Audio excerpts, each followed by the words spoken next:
Hola, muy buenas noches, compañeros. Bienvenidos al podcast de Introducción a la Administración Pública. Nosotros somos el equipo número 1 conformado por su servidora Daniela Castillo, mi compañero Aldo. Por favor, preséntate, Aldo. Buenas noches, cimarrones. Muy buenas noches. Aldo Cuecueche, señores, acaban de escuchar. Y mi compañero, nada más y nada menos, Ter Toledo, buenas noches. están escuchando a los futuros licenciados. Esta noche hablaremos, esperemos, claro que sí. Esta noche hablaremos sobre un tema muy importante que nos puedes decir cuál es, compañera. Claro que sí. Vamos a hablar sobre el capítulo 5 del libro de Principios de Administración Pública.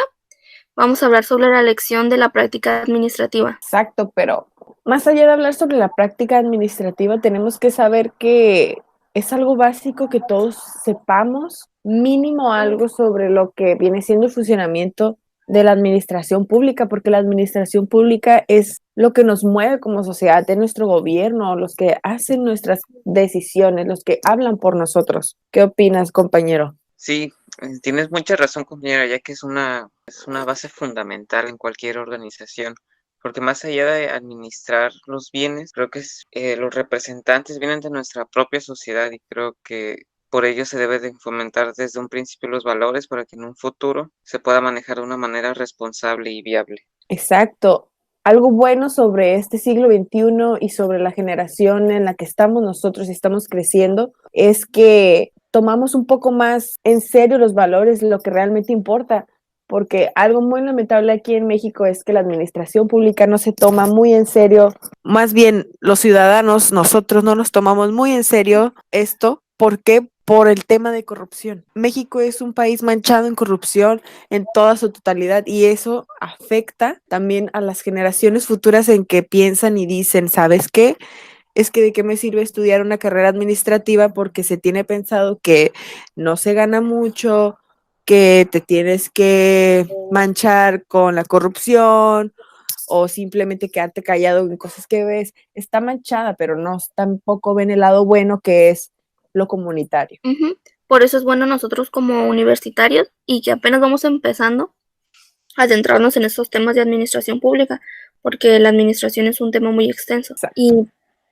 Y a veces, como dijo mi compañera Daniela, a veces no le damos la importancia suficiente. El propósito de la administración pública es el desarrollo y los fines beneficiarios sobre el Estado, o sea, nosotros que conformamos el Estado. También tenemos dos compañeras, Natalia y Laura, que nos apoyaron. Gracias por sus aportaciones y dieron un punto muy clave aquí, mi compañera Natalia, que dice, cito, debido a que cada país tiene sus propias experiencias con la administración pública y no es posible explicarlos cada uno, nos centramos en los más significativos y que, de cierta manera, tienen mayor experiencia histórica.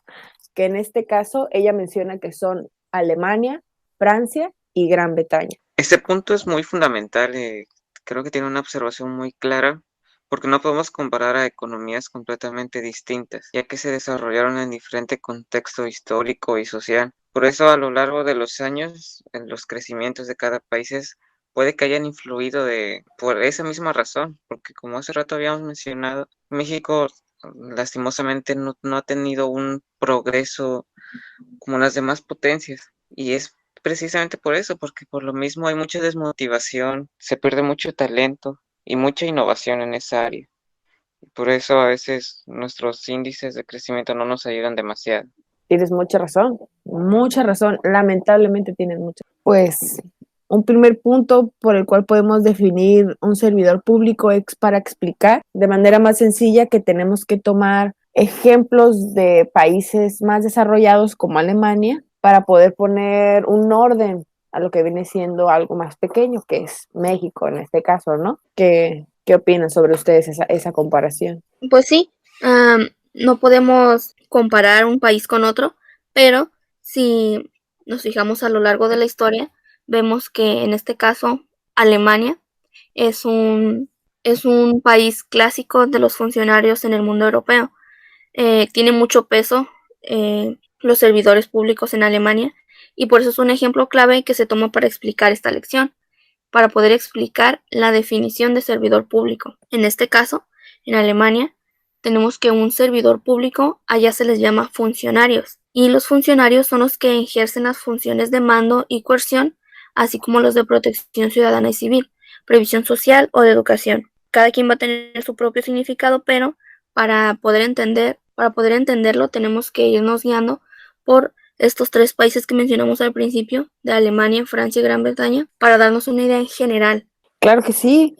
Todos sabemos que un país se conforma obviamente de varios sectores. Uno de estos sectores pues son la administración pública, y la administración pública tiene sus funcionarios, pero también tiene sus controladores generales de la República, también tienen sus promotores generales de la nación, sus fiscales de general de la nación. O sea, es todo un mundo extenso. Uh-huh. El capítulo más bien nos habla sobre, no se centra en México en sí, nos habla sobre países más desarrollados como Gran Bretaña, que son un poco diferentes y que en sí ya no cuentan como un estatuto general de funcionarios. Ellos se rigen por una corona, pero aún así esa corona tiene funcionarios, tiene personas encargadas para ese tipo de cosas. Uh-huh.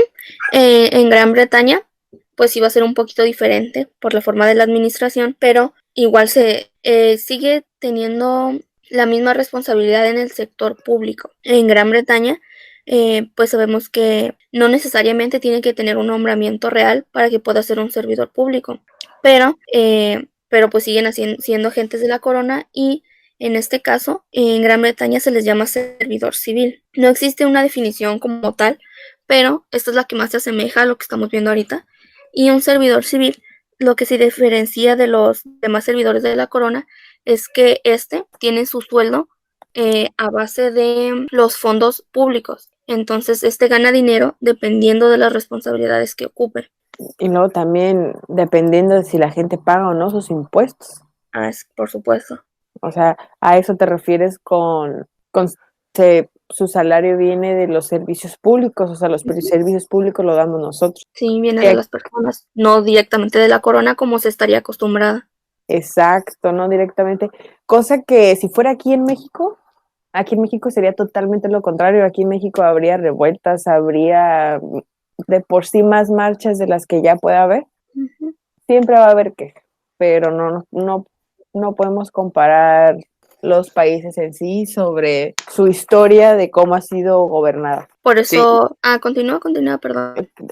Cuecha, claro, continúa. Sí, por último, para terminar con los ejemplos de los países y ya desarrollarnos al siguiente punto, sería el último, el país galo.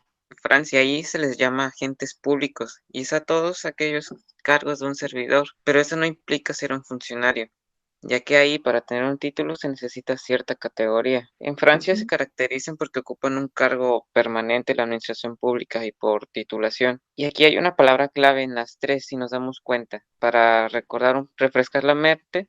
En Alemania se le llaman servidor público, en Francia agentes públicos y en la Gran Bretaña se le llaman directamente como los funcionarios. Y ahí está la palabra clave, públicos, que es lo que quiere decir que vienen de como había comentado nuestra compañera Daniela, vienen de la sociedad, y es algo fundamental, ya que trabajan para nosotros y deberían de buscar el beneficio óptimo, no solamente para ellos, sino para la región y, en fin, para la nación, porque de ellos depende a dónde se vayan a destinar los recursos. Y sabemos que un servidor público, pues para poder tener una carrera administrativa, tiene que tener cierto grado de profesionalización. Entonces significa que tiene que estar estudiando y perfeccionando su conocimiento continuamente.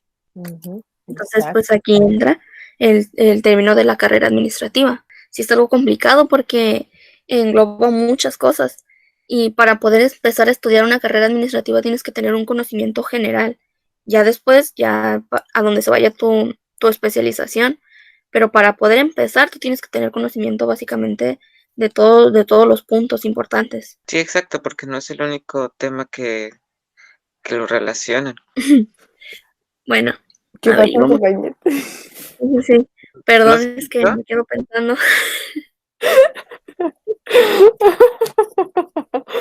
Ay, no. Pues hay un momento, ¿no?, en la plática en que con esta nueva normalidad uno no sabe si tiene el derecho a hablar, no tiene el derecho a hablar, si cuando está hablando simplemente está sobre un computador y no te das cuenta que otras 2 personas están también ahí. Entonces, este tipo de cosas pasan más en clases en línea, ¿no? Más en proyectos que honestamente yo no conozco a mis compañeros, entonces sí es un poco más penoso Más y difícil más tener una difícil, conversación así abierta entre nosotros. pero lo bueno es que estamos aquí intentando. Entonces, un aplauso por eso. Yo creo que ya nada más aclarar, ¿no? Los últimos puntos de la carrera administrativa, que como mencionamos antes, estudiar una carrera administrativa conlleva tiempo, porque el desarrollo funcional supone que el desarrollo profesional de un funcionario público entra en un proceso de selección y formación. Entonces, conforme va pasando, se tiene que ir perfeccionando todo el conocimiento que ya tiene, porque pues las cosas van cambiando y para eso No. hay que estudiar mucho. Por eso se dice que un servidor público tiene un cargo permanente, porque se tiene que estar actualizando. Exacto. La carrera administrativa significa un curso de profundización dentro del servicio público que se extiende cada vez más para estas nuevas generaciones y estos nuevos pensamientos para lo que va el curso de la administración y el gobierno, ¿no creen? Yo creo que para empezar a hacer un cambio en verdad deberíamos de empezar a nosotros a reconocer que ellos están ahí por algo, por un mérito, porque no todos llegaron ahí por un tema de corrupción u otras vías. Una vez en una clase platicamos que aquí en México podríamos empezar a limpiarnos de la corrupción en la administración pública, empezando desde abajo, empezando desde los puestos más pequeños hacia arriba. Y eso se me hace muy cierto. Y por eso es que nosotros debemos enfocarnos y debemos abrirnos paso a estos temas. Muy cierto, Esther, pues esperemos que a lo largo de nuestra generación podamos empezar a hacer un cambio, porque nosotros como juventud tenemos un arma y espero que esto se quede grabado aquí, que es la innovación. A veces nosotros nos vamos a pensar la importancia que tenemos para, no independientemente a un país, sino ya a nivel como humanidad, de que tenemos esa herramienta poderosa, innovación. Podemos cambiar poco a poco los conceptos que tienen las cámaras, como dice mi compañera Isabel, a veces a lo mejor dicen las personas mayores, es que esto ya es así, esto se va a quedar así, no se puede cambiar. Ya tienen un pensamiento que al pasar los años ya se detuvieron en eso. Y no es un cambio que va a pasar de la noche a la mañana, pero poco a poco, y esperemos que se vaya reforzando eso y que algún día podamos ver a un país digno de lo que es nuestro país, México. Así Así es, que por esta compañero. parte cerraríamos nuestro tema y ya nomás por mi parte les agradecería mucho su tiempo y espero que les haya gustado. Les dejo las palabras a mis compañeros. Pues así es, ya con esto ya cerramos.